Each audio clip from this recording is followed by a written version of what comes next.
Hey guys, welcome back to another episode of Why No One Plays for Genshin. Let me first begin by saying thank you and holy shit guys. The previous episode on coaching blew up so much that it's actually beating out my main channel's videos in viewership. I seriously cannot thank you enough for giving my second channel the time of day.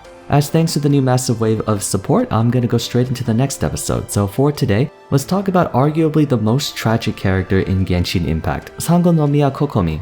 I say tragic in terms of her sales. Okay, so since it wasn't made abundantly clear in the last video, I need to make this very clear. This video is not a personal attack, nor is it meant to be a Kokomi hate video. I have absolutely zero malicious intent against the character and those who play her. The goal of Why No One Plays is to discuss characters who are seen much less frequently than others, breaking down why the majority of players do not use or feel like going after them. One other thing, please remember that Genshin Impact is not a difficult game. There is no right or wrong way to play it contrary to what people want you to believe. You can make whatever party you want and still be able to complete 100% of all content in the game. So for those of you who use Kokomi, by all means continue doing so. Sorry for having to give such a long disclaimer again. I had a lot of comments from people who took Kuching's video personally, and I just want to clarify I do not hate any of the characters I make episodes on. This is designed to be as objective and unbiased as possible. With that out of the way, let's begin. Between Amber and Kuching, there were a lot of common problems surrounding their low ratings and poor overall popularity, namely facing stiff competition against the vast number of superior main DPSers. I talked about how when it comes to traditional party compositions in Genshin, the usual rule of thumb is to have one main DPS unit followed by 3 supports, or 1 sub DPS and 2 supports. That means you'll naturally see frequent usage of Xingqiu, Bennett, or Kazuha than you would Tartaglia, Ayaka, or Eula, because the former has access to more party slots, if that makes sense. Kokomi's niche is that of support, as are most Hydro units barring Tartaglia. There aren't many Hydro units in the game to begin with, but the element itself has been solidified as healing and backup DPS. Mona and Xingqiu are able to augment their main DPS's elemental reactions in their own ways, with the latter being one of the most frequently used supports in the game for his fluidity. Barbara and Kokomi make up the other end of the spectrum, supporting their team through healing. I think it's pretty obvious which one is more sought after. Since there's a high probability a good number of you don't even know what Kokomi does, and I don't blame you, here's a quick TLDR of her attributes and talents. Being a Catalyst user, she shares much of the same attack properties as her colleague Barbara, no real variance otherwise. Kurage's Oath summons a jellyfish made out of water which pulsates every 2 seconds, dealing hydro damage to all enemies and healing all allies within range. You can think of it like Sucrose's Elemental Burst. Like all healing spells, the regeneration is based on her maximum health. The tankier she is, the more you heal. Nereid's Ascension is an AoE explosion type ultimate, in the same likeness as most of the other 5-star elemental bursts. It does a huge chunk of hydro damage right at the start and applies several buffs to Kokomi. She deals bonus damage on her normal and charged attack as well as Kurage's Oath based on her max health. Adding on to that, Kokomi gains super armor and can walk on water. It's a cute thematic touch I'd say, but there's no practical use since every boss and dungeon takes place on traversable terrain, even Oceanid. As for her Ascension passives, Tamanuya's Casket extends the duration of her jellyfish when casting her elemental burst, so with proper timing, Kurage's Oath can remain on the field for twice as long. Second is Song of Pearls, further increasing her normal and charged attacks while under Nereid's Ascension based on 15% of her healing bonus. Just by looking at what we have here, some of you might assume she's a lot like Hu Tao, capable of dishing out massive amounts of damage but through different scaling besides attack. That would have been the case if it wasn't for her utility passive. Flawless Strategy grants her a free 25% healing bonus, at the cost of locking her out of critical strikes. Yeah, yikes. Right off the bat, there's a few things about her that raises questions. Here's the thing though, Kokomi is not a bad unit by any means. If we go by Spiral Abyss statistics, she's sitting at a very comfortable 67% pick rate, far outstripping many other 5-stars. But she has only a 24% ownership rate. What this means is that while very few people have her, those who do use her quite often, 2/3 in fact. Even though I personally don't have her, I definitely acknowledge her use cases. Catalyst users have the benefit of easily applying whatever element they carry, as their normal attacks are elemental compared to weapon and bow users which do physical damage by default. Moreover, Kokomi's elemental skill is a separate instance activation, which means you can swap to her, use Kurage's Oath, then switch back to your main DPS. That can be pretty helpful for keeping your team alive while being an easy conduit for Hydro. In the grand scheme of things, she does sound like a decent unit. She's very proficient at serving her purpose as a dedicated healer.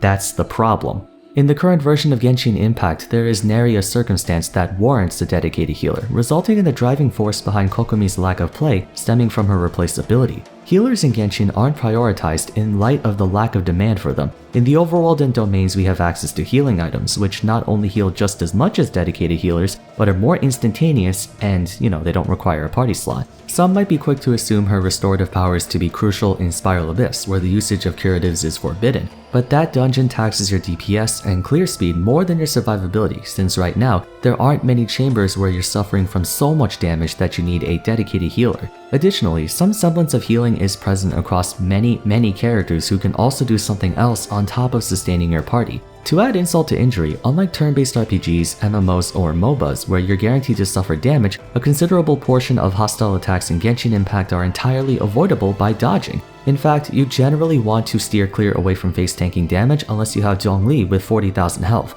Kokomi can be described as, for all intents and purposes, a solution searching for a problem. Almost every support unit can heal, shield, and/or reduce incoming damage enough to the point where she's not necessary. Let's compare her to Xingqiu. Fatal Rain Screen and Rain Cutter both summon water swords that orbit your active character, upon which they grant said character super armor, damage reduction, and apply Hydro Element, so you can cleanse any leyline disorders. And not only that, Rain Cutter also allows the swords to strike in tandem with normal attacks to create a one-man vaporize, freeze, or electrocharge reaction. And not only that, but his Ascension passive causes those rain swords to heal you for a small percentage of Xingqiu's health. Now that's not to say he's going to be healing your entire party up to full HP, but he doesn't need to.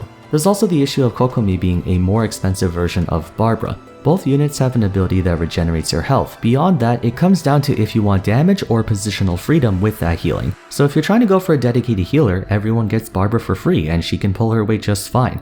Kokomi's largest problem isn't that she's bad, it's that she's not worth it. She requires too much effort relative to what she can actually do in a game where resources are perpetually in short supply. Some people can't even afford her, let alone try to use her efficiently. This isn't entirely her fault though. From what I was able to understand, Kokomi's character design was in the works ever since beta, and maybe they were under the impression that healing would be of far greater importance than it actually is. But as it stands, there are far too many alternatives that lower the significance of her role. In her defense, it's not just Kokomi. Anyone who's primarily healing or defense are viewed less favorably than damage or reaction crowd control oriented supports. It just comes down to being a victim of circumstance, which means there is a possibility that Kokomi might become meta in the future, though it's a huge maybe. I mentioned earlier that Kokomi's damage scaling off of health and healing bonus would suggest she would be able to work like Hu Tao, who is the strongest melee DPS in the game by leaps and bounds, but even that option is closed off to her. Unlike Qiqi and Barbara, who are almost exclusively oriented towards healing, Kokomi does have the potential to be a damage dealer, except her viability in that department is severely and honestly unreasonably suffocated by being unable to deal critical hits. My guess is that miHoYo was worried her damage scaling off of two alternative stats, max health and healing bonus, would be too overpowered. But to do that in exchange for not being able to crit, her scaling would have to be astronomical. Aside from elemental damage, critical damage is without question the highest priority stat for DPS units because it's the last multiplier factored into the damage formula, meaning it's applied after every other metric so it amplifies your damage the most. Sure, she could do some pretty serious damage in the early game. Healing bonus is pretty easy to come by, and so is health. I just don't understand why they felt the need to disable her crit strikes. By making her an attack healer, that would actually be not half bad of a niche. Hu Tao is famous for getting obscene amounts of bonus attack power based on her health and doing huge damage based on how low her health is. Ganyu is an incredible solo DPSer with their Frostflake arrows, making her the only dedicated bow user who has mobbing attacks. If we were able to double down on Kokomi's damage healing motif, she could have been the best drain tanking DPSer in Genshin. Right now she's torn between being a decent healer and an average attacker, two aspects that are incompatible with each other. To be worth picking up, let alone using, she has to excel in at least one field. Genshin Impact's gameplay is predicated on swapping between 4 different units, and while only one is active at a time, you can freely swap to the other 3 instantaneously, making it so you have 4 total units to use. In that sense, it's better to have each unit specialized in one job, especially when taking into consideration you have to build them in a specific way. Xiangling, Xingqiu, Kazuha, Venti, Bennett, and Zhongli's supportive capabilities are versatile but within the confines of their general purpose being offensive support, and what the 6 of them have in common is persistent effects. Their elemental skill and/or burst remain on the field even after they swap out. They themselves don't have to be out on the field to reap the benefits. Kuraga's Oath does share this property, but Nereid's Ascension doesn't. Kokomi's elemental burst is purely self-targeted, implying if you want to make use of those bonuses, you would have to make her the primary attacker, despite being locked out of critical hits. The one good thing about Barbara and Chi-Chi is that they don't have to be out for a long time to do their job. Kokomi does. She requires too much field time to be useful. It would be a completely different story if Kokomi's buffs applied to her entire party just like Xingqiu's rain swords. Think about it. Bonus damage based on her max health, super armor, and drain tanking properties on someone like Hu Tao or Ganyu, Kokomi would instantly become tier 0 support if her ultimate worked like that. It just seems so incongruous for her to have an elemental burst that would make more sense on a DPS unit despite being a healer. Ever since the beginning of the game, healing and defense was an afterthought. You didn't use Bennett's Fantastic Voyage for the regeneration, not entirely anyway. You used it for the enormous attack boost he could give to your whole party. You didn't use Zhongli purely for the protection his Jade Shield gives you, you used him for the elemental debuff from that shield and his massive AoE stun from the ultimate. Kokomi has all the tools to be a prized 5-star unit, but falls short in too many places, even to the point where casual players don't want to have her because she provides nothing of value that is either necessary for the content available or something that can't be emulated by someone else, leaving the only reason for pulling her being that you like her design. I mean, in the end, that's really the only reason you need. While I spent the past 10 minutes or so talking about her gameplay defects and problems, Kokomi's character design is gorgeous. Her animations, effects, and appearance might even be the most elegant in the game. No matter how much I talk about things like min-maxing, efficiency, or meta, Genshin Impact is a very easy game. You don't need to have the best of the best to complete all the content, but that alone won't help her case if there's no sense of urgency in obtaining her.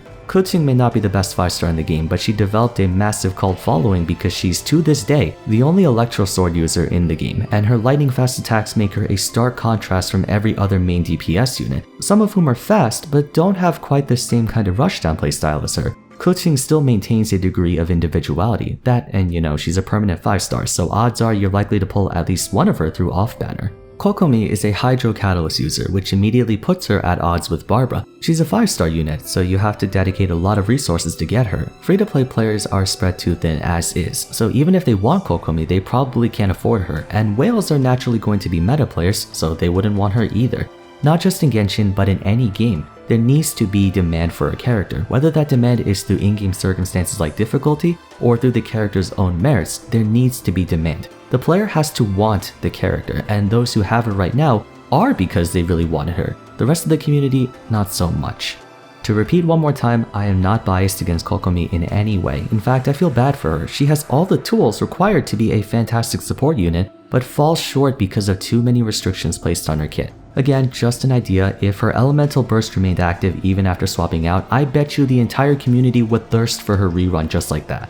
I think we're gonna wrap it up here though. Let me know your thoughts on Kokomi in the comments down below. What would you do to make her more appealing to pick up? Or if you think she's perfectly fine as is, I would also love to hear your side of things. Just please remember to be civil about it. For the time being, if you enjoyed the video, I'd appreciate it if you left a like. Subscribe to the channel if you want to see more content like this. Also, feel free to check out my main channel if you're interested. Vars 2 is my second channel which I want to grow, but I still focus on my main channel Vars. Anyways, don't forget to follow me on Twitter, join my Discord server, and if you haven't seen Why No One Plays Kuching or Amber yet, there's a playlist that should pop up at the end of the video. Until next time, thank you all so much for watching, and I look forward to seeing you again soon. Take care.